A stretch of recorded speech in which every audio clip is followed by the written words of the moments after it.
ലൂക്കായുടെ സുവിശേഷം 6-ാം അധ്യായം 39 മുതൽ 45 വരെയുള്ള വചനങ്ങളാണ് നമ്മുടെ ഇന്നത്തെ ധ്യാനത്തിൻ്റെ വിഷയം.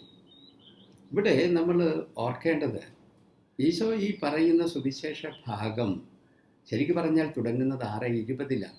അവൻ കണ്ണുകൾ ഉയർത്തി ശിഷ്യരുടെ നേരെ നോക്കി അരുളി ചെയ്തു. അതായത് ഈശോ ശിഷ്യരെ പഠിപ്പിക്കുന്ന സമതല പ്രസംഗത്തിൻ്റെ ഭാഗമാണ് ഇന്നത്തെ സുവിശേഷ ഭാഗം. ഇവിടെ ശ്രദ്ധിക്കേണ്ടത് 43 മുതൽ 45 വരെയുള്ള വചനങ്ങളാണ്. അതായത് ഈശോ ആവശ്യപ്പെടുന്നത് നല്ല ഫലം പുറപ്പെടുവിക്കുന്ന നല്ല മരമാകുക, നന്മ മരമാകുക, അല്ലെങ്കിൽ ഹൃദയത്തിൻ്റെ നല്ല നിക്ഷേപത്തിൽ നിന്നും നന്മ പുറപ്പെടുവിക്കുന്ന നല്ല മനുഷ്യനാകുക. ഇതാണ് ഈശോ നമ്മുടെ മുമ്പിൽ ഇന്ന് വയ്ക്കുന്ന പ്രധാനപ്പെട്ട ആവശ്യം. അപ്പോൾ ആദ്യം ഉണ്ടാകാവുന്ന ഒരു സംശയം, എന്താണ് ഈശോ പറയുന്ന ഈ നല്ല ഫലം അല്ലെങ്കിൽ നന്മയുടെ പ്രവൃത്തികൾ എന്താണ്? അത് 27 മുതൽ 35 വരെ ഇതേ അധ്യായത്തിൽ ഈശോ ശിഷ്യരോട് ആവശ്യപ്പെടുന്ന കാര്യങ്ങളാണ്. അതെന്താണ്? ചുരുക്കമായിട്ട് പറഞ്ഞാൽ പരിധിയും വ്യവസ്ഥയുമില്ലാതെ സ്നേഹിക്കുന്നതാണത്, പരിധിയും വ്യവസ്ഥയുമില്ലാതെ ക്ഷമിക്കുന്നതാണത്, പരിധിയും വ്യവസ്ഥയുമില്ലാതെ കൊടുക്കുന്നതാണത്. ഇതാണ് ഈശോ പറയുന്ന നല്ല ഫലങ്ങൾ. അങ്ങനെയെങ്കിൽ ഈ നല്ല ഫലങ്ങൾ പുറപ്പെടുവിക്കാൻ ഹൃദയത്തിൻ്റെ നല്ല നിക്ഷേപത്തിൽ നിന്നും നന്മ പ്രവൃത്തികൾ പുറപ്പെടുവിക്കുന്ന മനുഷ്യനാകാൻ എന്നാ ചെയ്യണം? അതാ രസകരമായ കാര്യം. നന്മയുടെ ഫലങ്ങളും നന്മയുടെ പ്രവൃത്തികളും ഉണ്ടാകാൻ വേണ്ടി ഈശോ പറയുന്നത് എന്താണ്? ശരിയായ കാഴ്ചയാണ് ഉണ്ടാകേണ്ടത്. ശരിയായ കാഴ്ച, വ്യക്തമായ കാഴ്ച, വ്യക്തമായ കാഴ്ചപ്പാടുണ്ടായാലേ നന്മയുടെ ഫലങ്ങളും നന്മയുടെ പ്രവൃത്തികളും പുറപ്പെടുവിക്കാൻ പറ്റുള്ളൂ. ഈ കാഴ്ചയെക്കുറിച്ച് ഇന്നത്തെ സുവിശേഷ ഭാഗത്ത് 2 ഇടത്ത് വ്യക്തമായിട്ട് ഈശോ പറയുന്നുണ്ട്. 39-ാമത്തെ വചനത്തിൽ കുരുടനെ നയിക്കാൻ പറ്റുമോ? അന്ധന് എന്ന് പറഞ്ഞാൽ അർത്ഥം എന്താണ്? അർത്ഥം കാഴ്ചയുണ്ടാകണം, ശരിയായ കാഴ്ചശക്തി ഉണ്ടാകണം. 41-ാമത്തെ വചനത്തിൽ സ്വന്തം കണ്ണിലെ തടിക്കഷണം കാണാതെ സഹോദരൻ്റെ കണ്ണിലെ കരട്. അർത്ഥം എന്താണ് ഈശോ സൂചിപ്പിക്കുന്നത്? ഈശോ സൂചിപ്പിക്കുന്നത് നിന്റെ കണ്ണിലെ തടിക്കഷണം മാറ്റുക, നിനക്ക് വ്യക്തമായ കാഴ്ചയുണ്ടാകാൻ. വ്യക്തമായ കാഴ്ചയിലൂടെ മാത്രമേ നല്ല ഫലങ്ങൾ പുറപ്പെടുവിക്കുന്ന നന്മയുടെ മനുഷ്യനും നന്മയുടെ മരവുമാകാൻ നിനക്ക് പറ്റുള്ളൂ. അപ്പോൾ ഈശോ ആവശ്യപ്പെടുന്നത് വ്യക്തമായ കാഴ്ചയാണ്, പൂർണ്ണമായ കാഴ്ചയാണ്, വലിയ കാഴ്ചയാണ്. നമ്മൾ ഈ നാടകം കാണുമ്പോൾ സ്റ്റേജിൽ ആദ്യം എന്താണ്? സാധാരണഗതിയിൽ കർട്ടൻ പൊക്കുമ്പോഴത്തേക്ക് മൊത്തം ഇരുട്ടായിരിക്കും, ഇല്ലയോ?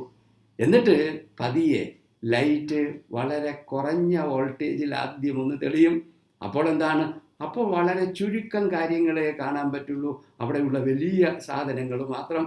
അല്പം കൂടെ വീണ്ടും വോൾട്ടേജ് കൂടും, വീണ്ടും വോൾട്ടേജ് കൂടും. അങ്ങനെ വോൾട്ടേജ് കൂടി കൂടി വരുന്നതിനനുസരിച്ച് നമ്മുടെ കാഴ്ചപ്പാട് വലുതാകും, കാണുന്ന കാര്യങ്ങൾ കൂടുതൽ കൂടുതൽ വളർന്നു വരും. അവസാനം ഏറ്റവും നല്ല വോൾട്ടേജിൽ എന്താ സംഭവിക്കുന്നത്? അവിടുത്തെ ഏറ്റവും ചെറിയ കാര്യം പോലും വ്യക്തമായി കാണാൻ പറ്റും.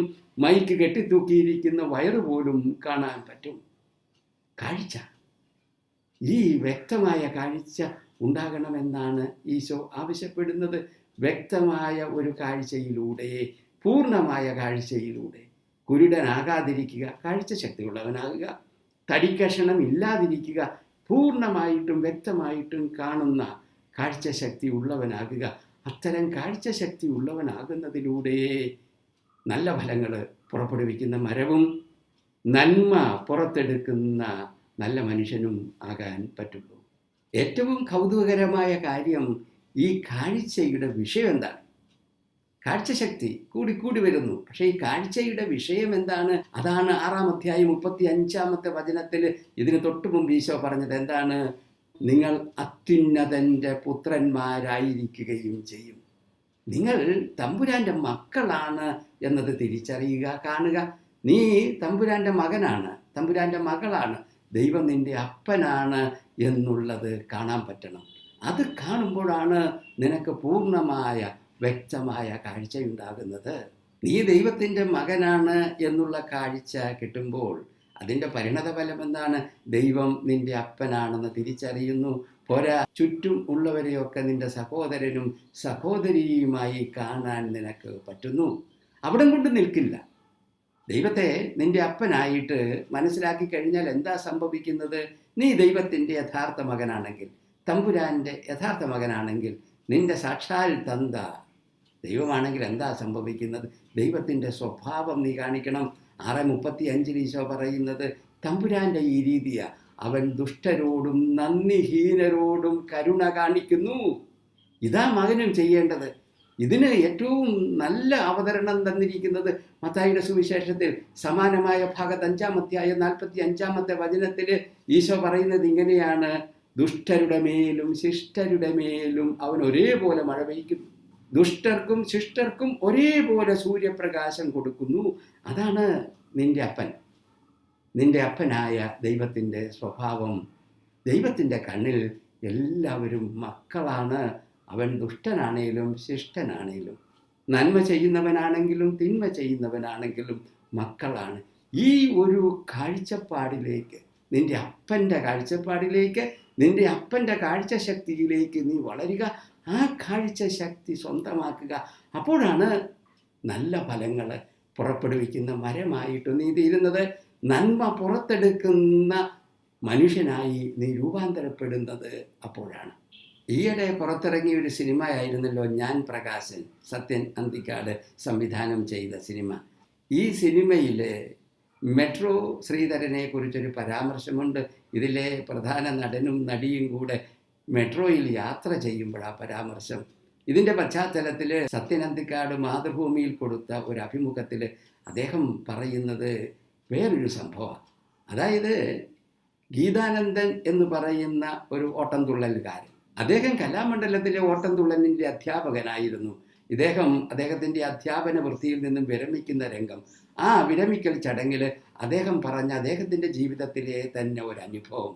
അതായത് കുഞ്ഞുനാളിൽ ഇദ്ദേഹത്തിൻ്റെ അച്ഛനും ഇദ്ദേഹത്തെ പോലെ തന്നെ ഓട്ടംതുള്ളൽ കലാകാരനായിരുന്നു.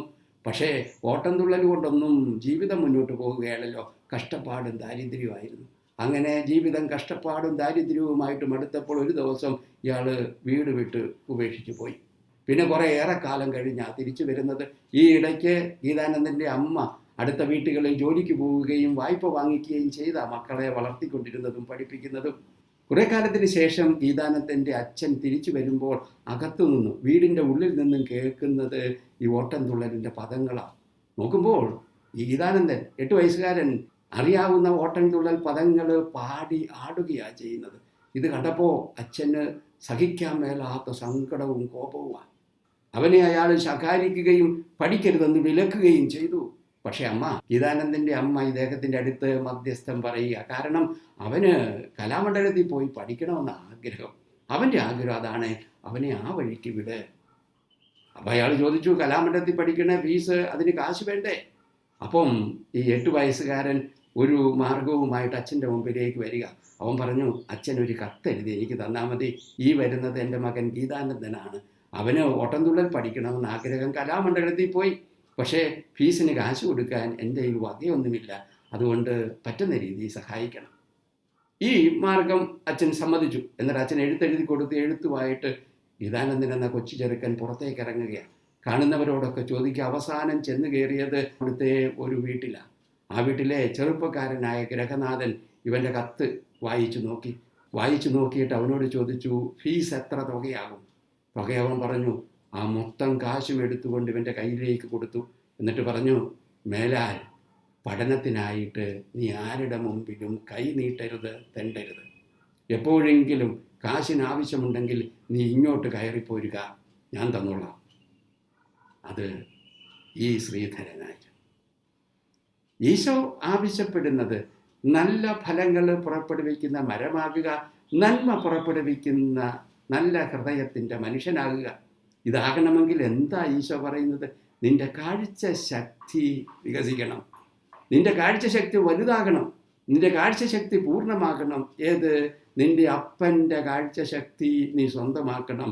തമ്പുരാൻ്റെ കണ്ണുകളിലൂടെ കാണാൻ പറ്റണം, തമ്പുരാൻ്റെ ഹൃദയത്തിലൂടെ സ്നേഹിക്കാൻ പറ്റണം, തമ്പുരാൻ്റെ മനസ്സിലൂടെ മനസ്സിലാക്കാൻ പറ്റണം.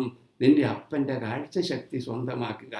അത് സ്വന്തമാക്കുമ്പോഴാണ് ദുഷ്ടരോടും ശിഷ്ടരോടും നല്ലവരോടും അല്ലാത്തവരോടും നിനക്ക് കരുണ കാണിക്കാൻ പറ്റുന്നത്. രണ്ടു കൂട്ടർക്കും ഒരേപോലെ നല്ല ഫലങ്ങൾ കൊടുക്കാൻ നിനക്ക് ആവുന്നത് അപ്പോഴാണ്. അതിനാൽ ഇന്നത്തെ സുവിശേഷത്തിലൂടെ ഈശോ അന്നത്തെ ശിഷ്യരോട് പറഞ്ഞത് നമ്മളോടും എന്നോടും നിങ്ങളോടും പറയുക, നല്ല ഫലം പുറപ്പെടുവിക്കുന്ന മരമാകണം. അതിനെന്നാ ചെയ്യേണ്ടത്? മരം നന്നാകണം. അതിനെന്നാ ചെയ്യേണ്ടത്? നിന്റെ ഹൃദയത്തിൻ്റെ നിക്ഷേപം നന്നാകണം. അതിനെന്താ ചെയ്യേണ്ടത്?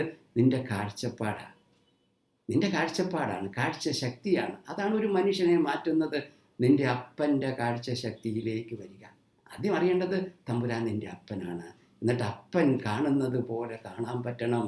ദുഷ്ടരെയും ശിഷ്ടരെയും ഒരേപോലെ, എല്ലാവർക്കും നന്മ, എല്ലാവർക്കും വെയില്, എല്ലാവർക്കും മഴ. അത്തരം ഒരു കാഴ്ചപ്പാടിലേക്ക്, ദൈവത്തിൻ്റെ കാഴ്ചപ്പാടിലേക്ക്, നിന്റെ അപ്പൻ്റെ കാഴ്ചപ്പാടിലേക്ക് നീ വളരുമ്പോഴാണ് നീ നന്മ പുറപ്പെടുവിക്കുന്ന മനുഷ്യനാകുന്നത്, നല്ല ഫലം പുറപ്പെടുവിക്കുന്ന വൃക്ഷമാകുന്നത്. നമുക്ക് പ്രാർത്ഥിക്കാം. നാഥ, നീ ഇന്ന് എന്നോട് ആവശ്യപ്പെടുന്നത് നല്ല ഫലങ്ങൾ പുറപ്പെടുവിക്കാൻ. പക്ഷേ ഫലങ്ങൾ നല്ലതാകണമെങ്കിൽ ഫലങ്ങളിലല്ല ശ്രദ്ധിക്കേണ്ടത്, മരം അതാണ് നന്നാകേണ്ടത്. മരം നന്നാകാനായിട്ട് ഈശോയെ നീ പറഞ്ഞു തരുന്നത് ആദ്യം ഞാൻ തിരിച്ചറിയേണ്ടത് ഞാൻ ആരാണ് എന്നുള്ളത്. നാഥ, നിൻ്റെ മകനാണ് ഞാൻ, തമ്പുരാൻ്റെ മകനാണ് ഞാൻ എന്നുള്ള തിരിച്ചറിവിൽ ജീവിക്കാൻ എനിക്ക് കൃപ തരണമേ. അങ്ങനെയാണെങ്കിൽ അപ്പൻ തമ്പുരാൻ കാണുന്നത് പോലെ കാണാനുള്ള കാഴ്ചശക്തി, ജീവിത വീക്ഷണം ഈശോയെ എനിക്ക് നീ തരണമേ. തമ്പുരാൻ്റെ കണ്ണുകളിലൂടെ കാണുമ്പോൾ വ്യവസ്ഥയും പരിധിയുമില്ലാതെ സ്നേഹിക്കാനും, വ്യവസ്ഥയും പരിധിയുമില്ലാതെ ക്ഷമിക്കാനും, വ്യവസ്ഥയും പരിധിയുമില്ലാതെ കൊടുക്കാനും നീ എന്നെ പ്രാപ്തനാക്കണമേ. അതിനടിസ്ഥാനമായ കാഴ്ചയിലേക്ക് ഈശോയെ എന്നെ നീ വളർത്തണമേ. ആമേൻ.